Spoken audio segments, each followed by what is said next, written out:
নমস্কার বন্ধুরা, আজকে আমরা মেডিকেল অ্যাস্ট্রোলজির আরেকটি গুরুত্বপূর্ণ টপিক নিয়ে আলোচনা করব। পাইলস রোগ নিয়ে আমরা আলোচনা করব। এই চারটি যে আমরা দেখিয়েছি, এখানে আমরা এই জাতকের ক্ষেত্রে আমরা দেখতে পাচ্ছি কি যে কন্যা লগ্ন এবং ওই লগ্নে চন্দ্র এবং বৃহস্পতিকে অবস্থান করতে আমরা দেখছি। তো প্রথম কথা আমাদের যেটা জানতে হবে কি, এই পাইলস রোগের ক্ষেত্রে শনি একটা গুরুত্বপূর্ণ ভূমিকা পালন করে এবং অষ্টম ভাব। পাইলস রোগের যে কারক গ্রহ হিসাবে শনি কিন্তু সবচেয়ে গুরুত্বপূর্ণ একটি প্ল্যানেট। সেইটিকে কিন্তু ভালো করে দেখতে হয় যে সে কোন ঘরে অবস্থান করছে। সেটি যদি অষ্টম ঘরে অবস্থান করে তো তাহলে আর কথাই নেই। মেন যে কানেকশানটা আমরা দেখি সাধারণ অবস্থায়, যে শনির মতো একটি গ্রহ সে যখন অষ্টমে অবস্থান করে এবং মঙ্গল এবং রাহুর মধ্যে যখন সংযোগ তৈরি হয়, তখন এই ধরনের একটা অবস্থা তৈরি হয়। কারণ মঙ্গল রাহুর সংযোগ তৈরি হওয়া মানে কিন্তু একটা দুষ্ট ক্ষত বা ঘায়ের একটা ইন্ডিকেশন আমরা পাই সেখানে। আর অষ্টম ভাব এই পাইলস রোগের ক্ষেত্রে কারক ভাব,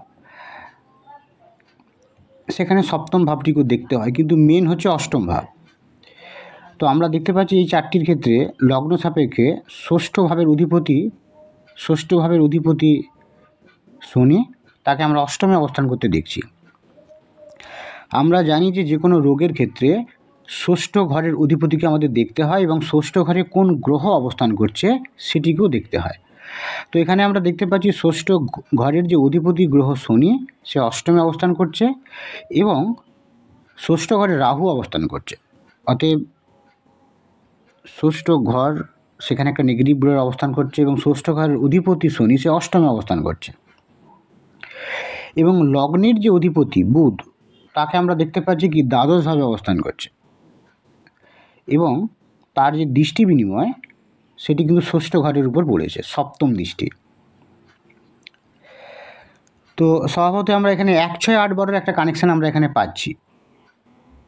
কারণ লগ্নের অধিপতি বুধ দ্বাদশে বসে আছে, তার দৃষ্টি পড়েছে ষষ্ঠ ঘরের উপর।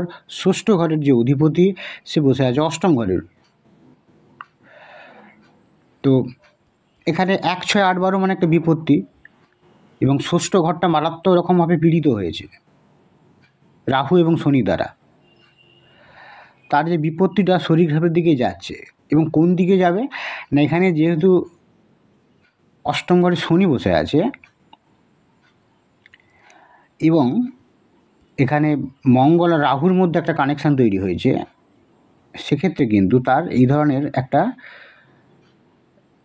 এই পাইলসের যে কারক গ্রহ শনি, কারক ভাব অষ্টম ভাব এবং মঙ্গল এবং রাহুর মধ্যে সংযোগ, এই সবগুলি বর্তমান আছে। এবং আরও একটি গুরুত্বপূর্ণ তথ্য, রাশিগত ক্ষেত্রে আমাদের এই পাইলস রোগের ক্ষেত্রে বৃশ্চিক রাশি একটি গুরুত্বপূর্ণ রাশি। কারণ কালপুরুষের রাশিচক্র অনুযায়ী এই বৃশ্চিক রাশি হচ্ছে অষ্টম ভাব, এবং তুলা রাশিকেও অবশ্যই দেখতে হবে।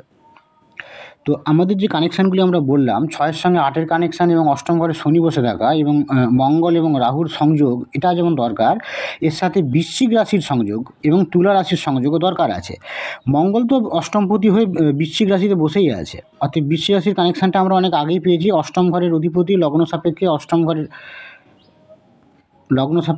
ঘরের অধিপতি হয়ে গেছে আমাদের মঙ্গল। সেই মঙ্গল কিন্তু বসে আছে বৃশ্চিক রাশিতেই বসে আছে। এবং ষষ্ঠ ঘরের অধিপতি শনি, তার একটা দৃষ্টি পড়েছে তুলা রাশির উপর। অর্থাৎ তুলা রাশি এবং বৃশ্চিক রাশি এটি কোনো না কোনোভাবে ঠিক কানেকশান কিন্তু চলে আসছে এই 1, 6, 8, 12 সাথে শনি মঙ্গল রাহুর কানেকশান এবং তার সাথে তুলা এবং বৃশ্চিকের কানেকশান, এগুলি চলে আসছে। এছাড়া আরও একটি গুরুত্বপূর্ণ তথ্য আমাদের দেখতে হয় কি, যে সেখানে রবি একটি গুরুত্বপূর্ণ প্ল্যানেট। কারণ রবি আমাদের জীবনী শক্তির কথা বলে। রবি যদি অনেক স্ট্রং থাকে কোনো একটা চার্টে, তাহলে তার মধ্যে অনেক সম্ভাবনা থাকলেও, তো রবি যেহেতু স্ট্রং আছে তাই সেগুলির সেইভাবে বহিঃপ্রকাশ ঘটে না। কিন্তু এক্ষেত্রে আমরা দেখতে পাচ্ছি কি যে রবি দুস্থানে বসে আছে। রবি কোথায় বসে আছে না, দ্বাদশ ঘরে বসে আছে। রবি দ্বাদশ ঘরে বসে আছে এবং রবি কেতুর নক্ষত্রে বসে আছে এবং কেতুর সঙ্গে সহাবস্থান করে আছে।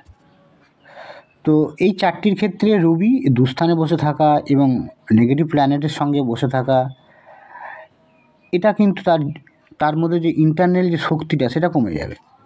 যখনই কারো চার্টে দেখা যায় যে রবি মারাত্মক এরকমভাবে পীড়িত হয়ে আছে এবং তার রোগের বিভিন্ন সম্ভাবনা আছে, তখন তার ক্ষেত্রে কিন্তু পূর্ণ মাত্রায় সেটা প্রকাশ ঘটবে।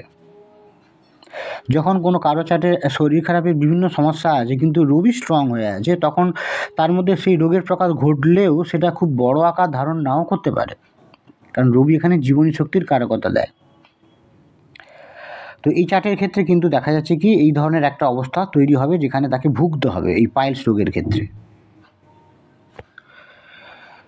তো আজ এই পর্যন্তই। ভবিষ্যতে আমরা আবার অন্য কোনো রোগ নিয়ে আমরা আলোচনা করব। ভালো থাকবেন, নমস্কার।